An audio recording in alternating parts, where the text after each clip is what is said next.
কয়েকদিন একটু ধূপধাপ করে কিছু একটা করেন, সংস্কারগুলো করে ফেলেন, তাহলে অন্তত হচ্ছে মরার পরেও অন্তত শহীদ হয়ে থাকবেন, অমর হয়ে থাকবেন মানুষের মনে। ফ্যাসিস্টের নাম হলো সে পুলিশ, আওয়ামী আর্মিদের দ্বারা ঠিক আছে আজকে এই নির্যাতনটা আমাদের দেখতে হলো। আগামীকালকে হাসনাত, তারপর সার্জিস, তারপর নাহিদ, এক এক করে সবাই। এই ইন্টারিম একটা ব্যর্থ ইন্টারিম। শেখ হাসিনার যে ফ্যাসিস্টের যে পুলিশ, যে আওয়ামী লীগ, ষড়যন্ত্রমূলকভাবে জুলাই অভ্যুত্থানের প্রত্যেকটা শক্তিকে এক এক করে ধ্বংস করে দিবে। যে ডক্টর আসিফ নজরুল আসলেন, উনি আমাদের শিক্ষক না?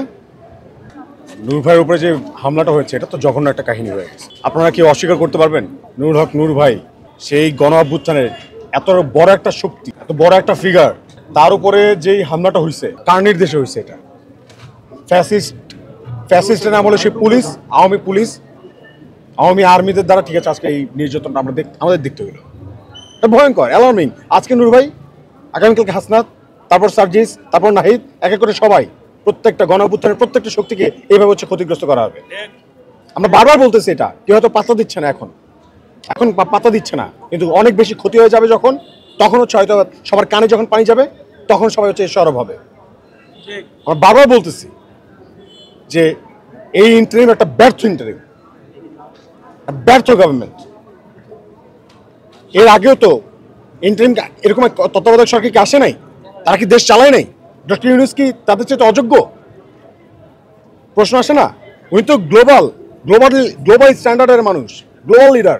তাহলে ওনার ক্ষেত্রে কেমন এরকমটা হচ্ছে? টোটাল অর্গানটাকে ঢেলে সাজান, আমরা হয়তো তাড়াতাড়ি নির্বাচনটা দিয়ে বিদায় নেন। আমরা চাইছিলাম যে সংস্কার হোক, আমরা তো চাই না এরকমটা হোক, আমরা শুধুমাত্র চাইছি সংস্কার হোক। আপনারা সংস্কারের নামে শুধুমাত্র নিয়োগ বাণিজ্য বা বদলি বাণিজ্য এই ঘটনা ছাড়া আর তো স্পেশালি কোন সংস্কার আমরা দেখতে পাই না।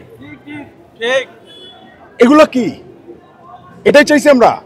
আর আজকে আমাদের যে ভাইয়েরা যারা হচ্ছে জুলাই আন্দোলনে নিজে থেকে বড় হচ্ছে গিয়ে মানে সমন্বয়ক, উমুক তুমুক লিডার বলে দাবি করে বেড়ায়, এই জায়গায় ওই জায়গায় যায় বেড়াইতেছে, এই করতেছে সেই করতেছে, তারা আসলে কি করতেছে?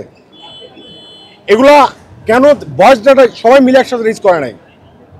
আজকে যারা ভয়েস রেজ করে নাই, নূর ভাই এরকম হামলা হয়েছে না, কালকে তাদের সাথে এই ঘটনাগুলো ঘটবে।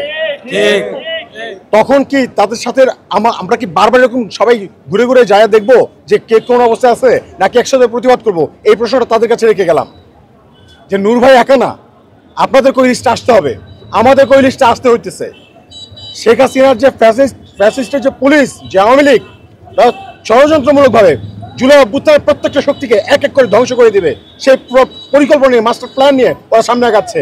যদি এখনই যদি সবাই এক হতে না পারেন, সামনের দিকে আপনাদের অনেক ভুগতে হবে, অনেক সাফার করতে হবে। এটা মনে রেখেন আপনারা। কথা দিয়ে যে ডক্টর আসিফ নজরুল আসলেন, উনি আমাদের শিক্ষক না?